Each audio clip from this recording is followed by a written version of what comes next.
안녕하십니까, 고현 강사 최창입니다.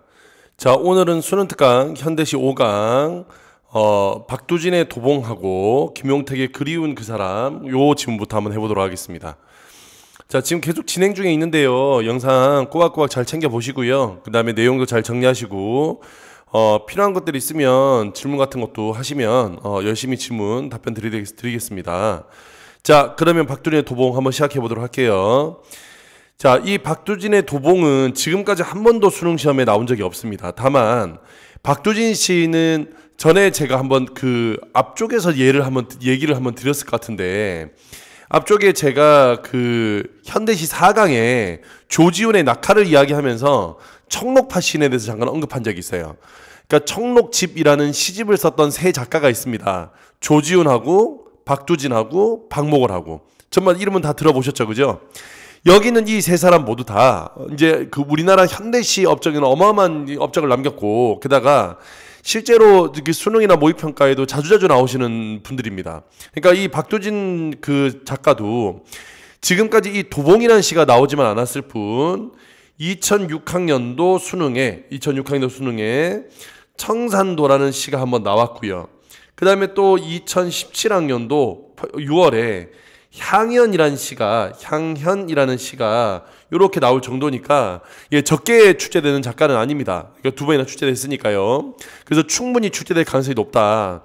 게다가 지금 앞쪽에 말씀드렸지만 이번 현대시가 최근에 기출됐던 작가들이 조금 많기 때문에 의외로 지금 텀이 조금 벌어지는 이렇게 박두진 작가 같은 게 의외로 이제 그 뜬금없이 나올 수 있다 하는 것도 잘 기억하시면서 작품 내용 잘 기억해 보시면 좋겠습니다. 자, 그러면 박두진의 도봉이라는 시 한번 가보도록 할게요. 산새도 날아와 우짖지 않고. 자, 산새도 날아와서 우짖지 않아요. 울부짖지 않는다는 거야. 그럼 산새가 없다는 얘기지, 그지? 아무도 없다. 구름도 떠가고 나한테 오지 않아요. 게다가 이곳은 인적도 끊긴 곳이래. 그러면 지금 여기는 이 세 개를 묶으면 여기는 이 시에서 여기는 이 시, 이제 도봉이란 건 산 이름이야. 혹시 서울에 있는 도봉산이라고 들어봤을까?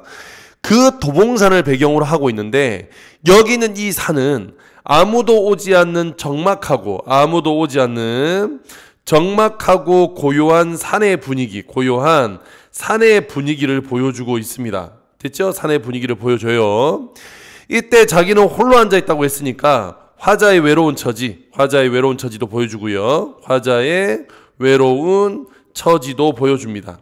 자, 그 다음 가을산의 어스름. 여기서 어스름이란 건 이게 지금 이 가을산의 어스름은 시간적 배경을 얘기해주는데, 시간적인 배경을 이야기하는데, 어스름이란 건 대충 해가 저물 무렵, 즉 저녁 무렵이 되는 거예요. 저녁 무렵이라는 시간적 배경 제시해줬어.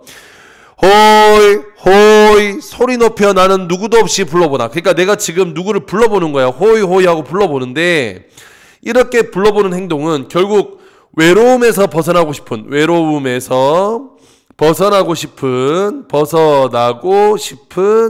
행위라고 보시면 되고, 그 행위를 보여주기 위해서 열심히 그 사람을 소리 높여 불러봅니다. 하지만 울림은 헛되이 빈 골고를 되돌아올 뿐. 그러니까 결국에 그 울림은 빈 골짜기를 되돌아오기는 게 다야. 그럼 이렇게 돌아오는 것은 결국에 잘 봐라. 울림이라 그랬으니까 일단 청각적 이미지를 썼지. 그런 청각적 이미지를 통해 지금 이 산에 아무도 없다. 즉 매우 적막한 곳이고, 적막감과 공허함, 비어있다는 이 공허함을 형상화해주고 있어요. 형상화. 아무도 이곳에 돌아오지 않아요. 상근을 길게 들이며 붉게 해는 넘어가고. 자, 이제 해는 넘어갔으니까 시간의 경과가 일어났죠. 시간의 경과가.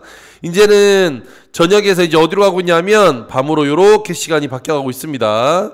붉은 해는 넘어가고, 황혼과 함께 이어 별과 밤은 오리니. 이제 황혼과 함께 별과 밤은 올 거예요. 그러면 여기서 별과 밤은 오리니는 아직 별과 밤이 온 건 아니고, 지금 이렇게 별과 밤이 올 거라는 가정의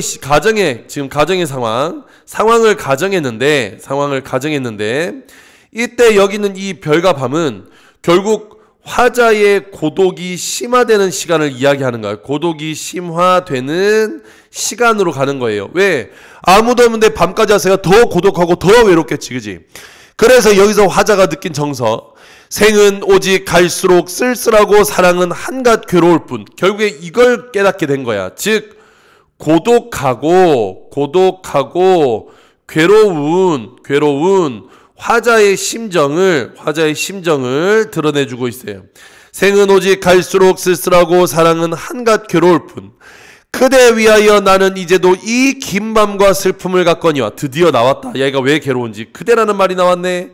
그럼 여기는 이 그대는 내가 지금 기다리는 그 기다림과 구원의 대상이 되겠네요. 결국 나는 그대를 기다리고 있는 거야. 그대를 기다리고 있어. 그래서 그대를 위하여 나는 이제도 이 긴 밤과 슬픔을 갖거니와. 그러면 이 긴 밤과 슬픔은 아이고야. 여기는 이 긴 밤과 슬픔은 결국에 기다림의 시간이 되겠지. 그러니까 그냥 단순히 외로운 게 아니라 나는 그대를 기다린다 이거야. 그래서 이 밤을 그대는 나는 모르는 어느 마을에서 쉬느뇨. 그러니까 결국에 나는 지금 이렇게 기다리고 있는데 너는 이 밤, 그대는 나도 모르는 어느 마을에서 쉬고 있냐고 마지막에 질문을 던졌어요. 자, 이 시의 포인트는 바로 이 구간인데 잘 들어봐. 그대가 내 곁을 떠나서 돌아오지 않는 게 아니라 그대도 결국에 나한테 돌아오고 있다는 얘기를 여기에 은연중에 깔고 있는 거야.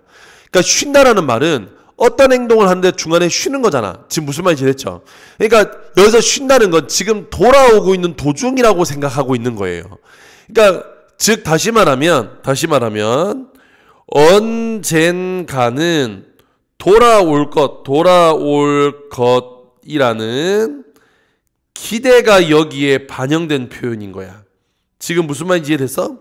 그러니까 그대가 영영 떠나서 돌아오지 않는 게 아니라 지금 돌아오고 있는데 어디서 쉬길래 아직까지 도착하지 않았냐, 이런 식으로 표현한 거라고. 지금 내 말이 무슨 말인지 이해됐죠?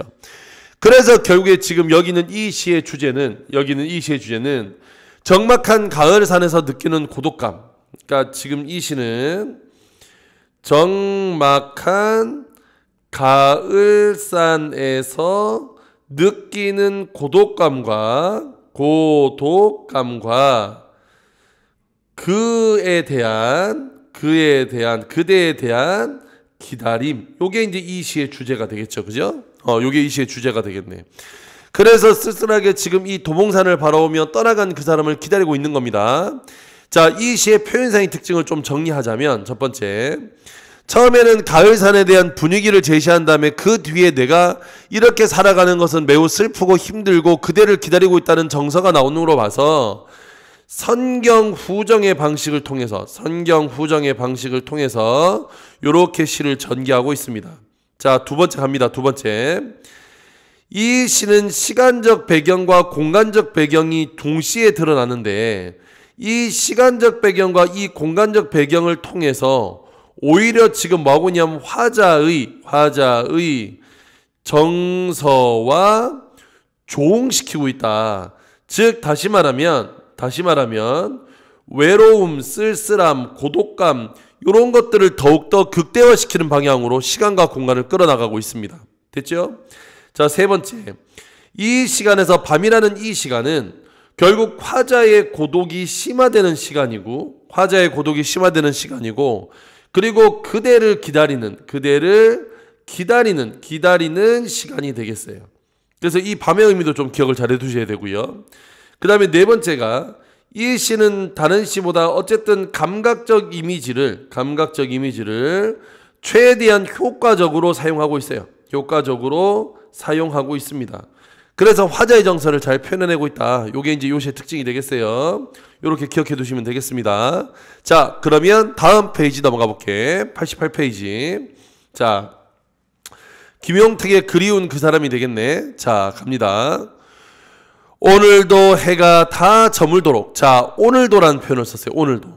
그럼 오늘도라는 것은 지금 이 모든 행위가 반복적으로 이루어져 있다고 그런 걸 표현하고 있죠. 반복적으로 표현하고 있다.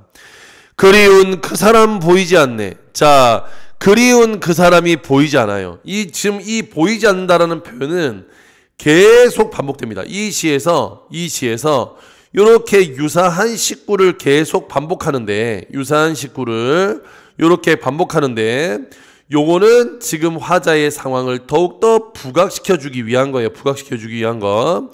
그리운 그 사람 보이지 않네. 언제부턴가 우리 가슴속 깊이, 자, 여기서 내가 아니라 우리라고 표현 썼어. 이건 되게 중요하거든. 잘 들어봐. 화자가 나가 아니라 우리라고 한 것은 결국 개인적인 차원을 넘어서서 보편적인 차원으로 확대시켜 놓은 거야. 확대. 그러니까 나만 기다리는 게 아니라 너도 기다리고 우리 모두 기다리는 사람이다. 이렇게 바꿔놓은 거예요. 그러니까 이건 지금 이 시는 개인적인 감정에 대한 시가 아닌 거야. 자, 좀 더 이어가 볼게요. 뜨거운 눈물로 숨은 그 사람 오늘도 보이지 않네.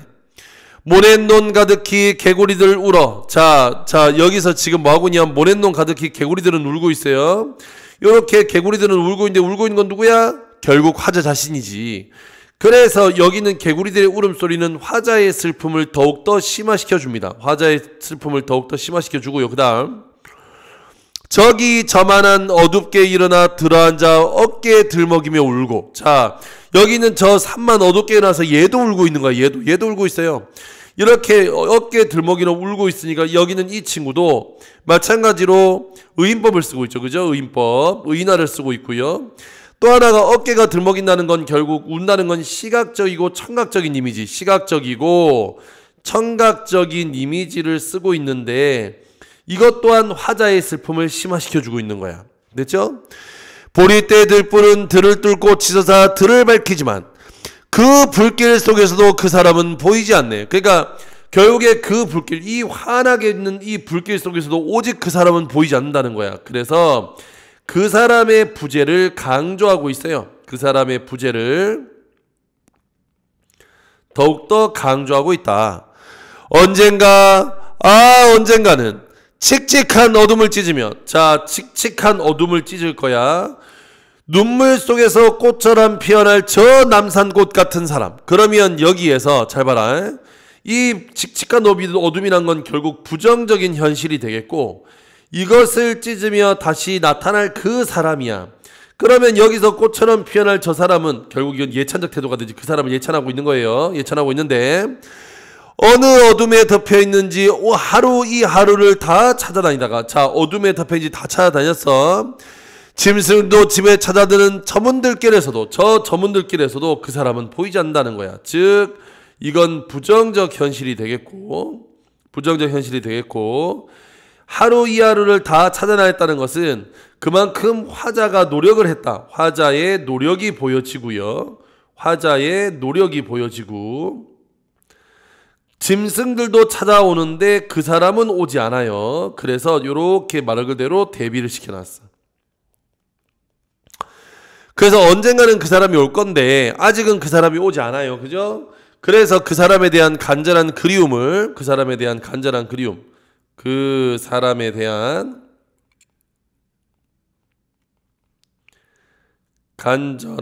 그리움이 이 시의 주제가 되겠습니다.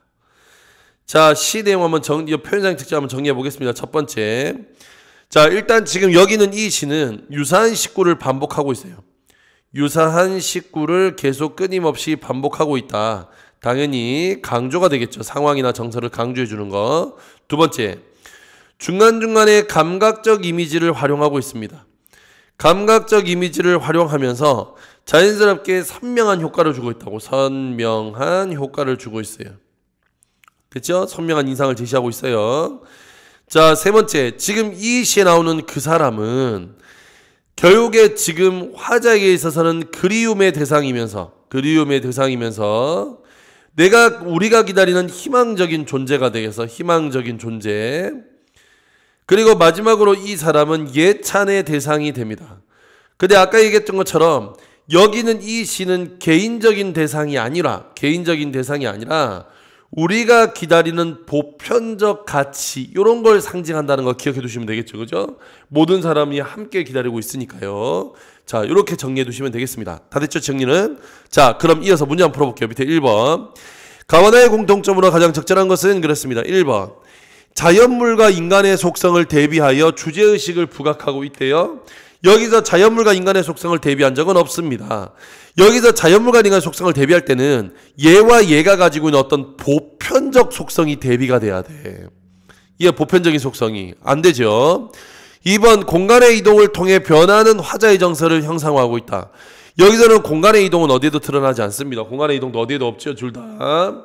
자, 그 다음에 3번 의문의 방식을 활용하여 화자의 현실 극복 의지를 드러내고 있다 했는데 여기서 의문의 방식을 쓰고 있다는 것은 자 가해가 맨 마지막에 어느 마을에서 쉬느뇨 이런 정도는 있어요. 그러니까 의문의 방식을 활용한 건 갖가지는 되는데 나는 안 되지. 여기서 활용한 건 갖가지는 돼요. 그런데 그건 극복의지는 아니지, 그지? 이건 둘 다 극복의지가 들어있는 시는 아닙니다, 알겠죠? 자, 극복의지 들어있는 거 아니고요. 그 다음에 자 4번에 감각적 이미지를 활용해서 현실에 대한 화자 인식을 드러내고 있다. 정답은 4번이 되겠네. 음성 상징어를 활용해서 대상이 지닌 역동적 이미지를 표현한다 그랬는데 음성 상징어를 활용한 것까지는 또 가가 돼. 호의 뭐 이랬잖아. 호의 있었으니까 이건 되는데 역동적 이미지하고는 관련이 없어요. 이건 당연히 나도 마찬가지고요. 그래서 정답은 4번이 정답이 되겠습니다. 2번 기억에서 미음에 대한 이해로 적절하지 않은 것은 그랬는데 이게 다 바로 답 깎게. 정답 4번이야.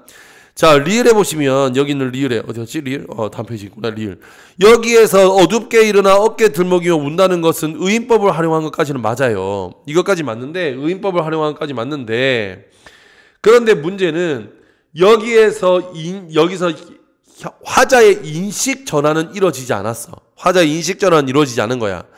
어둡게 일어나 어깨 들먹이며 운다는 건 의인법을 제시한 건 맞는데 이게 화자의 인식이 아니라 오히려 화자의 정서를 심화시키고 있다 해야 맞는 거지, 그지? 그래서 정답은 4번이 되겠어. 3번 가의 그대와 나의 그 사람에 대한 설명으로 가장 적절한 걸 찾으래요. 그러면 여기는 이건 둘 다 예, 긍정적인 대상. 정답은 5번이 되겠네. 정답은 5번이 되겠어. 자, 4번에 보기를 참고하여 가르나를 감상한 것 내용으로 적절하지 않은 것은 이것도 답이 바로 5번 가겠습니다. 호의는 현실을 도피하는 게 아닙니다. 현실을 극복하려는 거죠. 어떻게든 이겨내보려고. 그 다음에 보리떼들 뿔은 현실을 극복하는 화자의 의지가 표현되고 있다 그랬는데 여기서 지금 여기는 지금 이 보리떼 들뿔은 그 사람 지금 여기서 들을 밝혀서 그 사람을 찾으려고 한 거니까 현실을 극복하는 의지 이건 들어갈 수 있겠지, 그지? 왜냐하면 불을 밝혀가지고 결국에 어떻게든 뭐 한다고 그 사람을 찾아보려고 했던 거니까. 하지만 찾을 수가 없었다 이렇게 되는 거야. 그래서 정답은 5번이 정답이 되겠어요. 다 됐지요? 자, 이렇게 문제 푸시면 될 것 같고요. 오늘 여기까지 요 작품은 여기까지 한번 하도록 하겠습니다. 둘 다 출제가 돼서 높은 작품이니까 잘 공부해 두시기 바랍니다. 그럼 저는 다음 시간에 다음 작품을 찾아뵐게요. 안녕.